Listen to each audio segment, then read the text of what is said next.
Hi everyone, in this video we're going to be doing a photo critique of Nicholas Theo. He says he's not a pro, but he just has a passion for photography. He's based in Hong Kong and has been shooting for about 2.5 years. He also says, I hereby give Don Bauer the rights to replicate my images in all his blog and all that channel stuff. Brilliant. Thank you very much. Okay, Nicholas.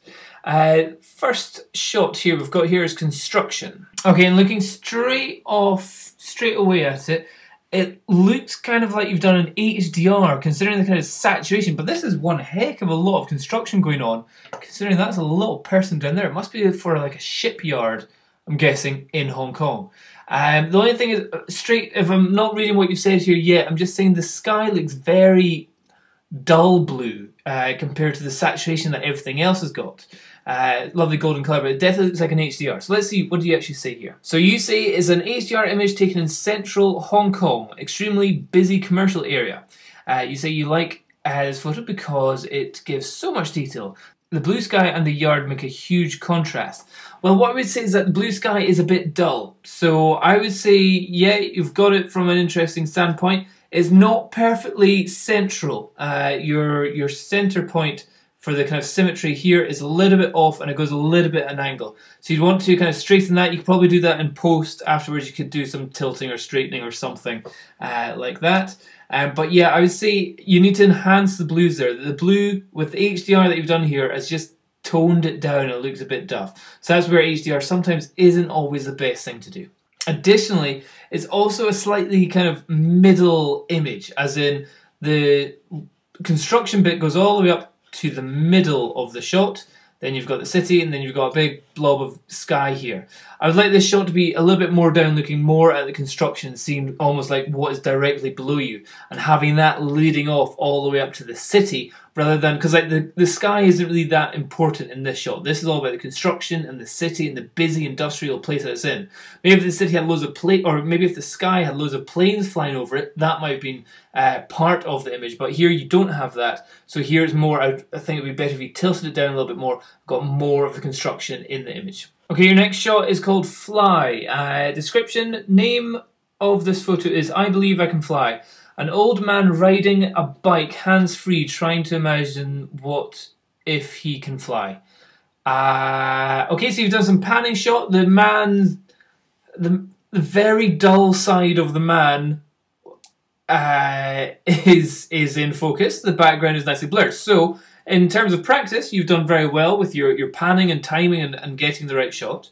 And there's no kind of vertical vibration going on at all. It looks very good that you've captured him there. However, it's a dull subject. It's a man on his bike. He looks like he might be insane, riding with no hands, in those shorts and that top. It's a bit of an odd kind of thing. You know, maybe if it's like a sportsman and he's a race outfit and he's going no hands, maybe something there. Here, if there's a man trying to go with no hands, like he's, oh, I can fly, he's either on drugs or he's just a bit crazy.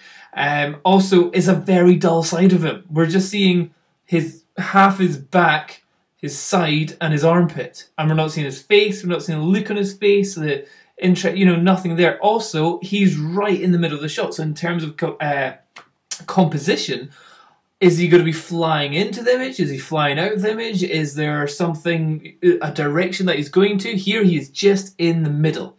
That's where if you have it leading off somewhere, work with the idea of leading lines. That would help. Next one is called Game Over Wallet. Or like Game Over Wallet. Okay, I get it. The description is window shopping. I will leave the imagination with you to guess what is happening and what is going to happen next to the poor guy. Okay, yeah, fine, I see what you're doing. It's woman with her boyfriend or man and she's out shopping, she's pointing to something in the shop. The issues here, in the shot we've got a reflection of some van in the background. That's slightly distracting. So if you want to make this a highly kind of stylized shot, clean up your background. Also the reflection, we're seeing her, we're seeing that, we're seeing some buildings in the background. Here using a circular polarizer would get rid of the reflections in the window so you can see straight to the shop. Because at the moment I can't really see what the shop... Oh, okay, you've got a jacket there, handbag there, wallets there. I can't really tell what it is that this shop is. You know, if it's watches or jewellery, I could see. Here just looks at clothes and she's not really pointing at anything. She's kind of pointing up that way, and I can't see anything up there. He also is kind of blurry and just doesn't look like the kind of guy with his rucksack and top that would really be taking a girl like her shopping into a location like this. So the subjects that you've shot here, I think, is a little bit off from the idea of the image. But yeah, and again, compositionally wise, there's a lot of headroom here. All this space up here which is doing nothing. The top of the room is just not very interesting. It's just the roof of the ceiling of the shop. Here it'd be much better if it was a bit more kind of closer, cropped in like that, or if you were shot from lower down, that would work. Okay, this next one, called The Kiss. This photo shot of a pair of friends of mine. They are now engaged. Okay, so this is a bit more of a set-up shot that you've done here, where you've got your friends having a little kiss. Looks like outside a door. You've got a bit of reflection. Now here, or not reflection, but shadow. Here is where I think you could really have worked with the shadow here. So maybe not even seeing both of them, but just really looking at the shadow there. But unfortunately, her head becomes this giant oblong head over there. So there, yeah, that's a bit of an odd position as well down there. It's almost like a kind of seedy kind of place. The way the light is in this location and the position that you're at is almost like we're in the back alley of a nightclub or something, but yet it's not. This is a very unconforming photo of, you know, if this was an engagement shot, this would be like very odd. Also, it is very much just a giant ball above them. Is that of any importance to them or something? I understand it if it was all about the reflection, but we're not seeing the reflection or the shadow there. So don't quite get that one. It's also a bit duotoned with a bit of purpley grey in it, and it's a bit, you know, it's meant to be romantic. It's meant to be, you know, black and white works well. This duotone that you've done with the kind of purples coming in looks a bit haunting. And I don't think that's what you're going for. Now, this is a very, very cool photo. I like this one a lot. What is this one called? The Show. Okay, so the description is, I hate to say this, but reason I chose to shoot so wide is because my subject, the model, is not easy to shoot. A bit chubby and very nervous. Oh, can't see that.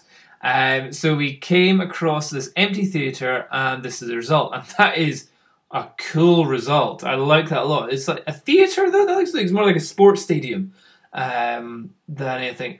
How is that lit? How? Surely you didn't have a flash that was that powerful to blast all the way there. But that's kind of cool. The other thing is, it would be good. There, she's kind of looking a bit sad, a bit lonely, a bit down, but that kind of works with the shot. That is a very cool shot. I like that a lot. It's great with the repetition of all the chairs as well. It looks really good. I like that one a lot. That's a very good shot, and great use of colours there as well, and just fading off to blackness. It looks great. Like that one. Okay, good work. Well done, Nicholas. I hope to see more. Put it on the Facebook page, which you'll get in the description down below. And also remember, everyone, I've got my book out, and you can now get it in not PDF form, but iPad and iPhone form as well. If you check on the link down below, you'll be able to see my book there with all its lovely pages and details and information of taking good photos or getting into photography. I hope that helps. Cheers, guys. Bye-bye.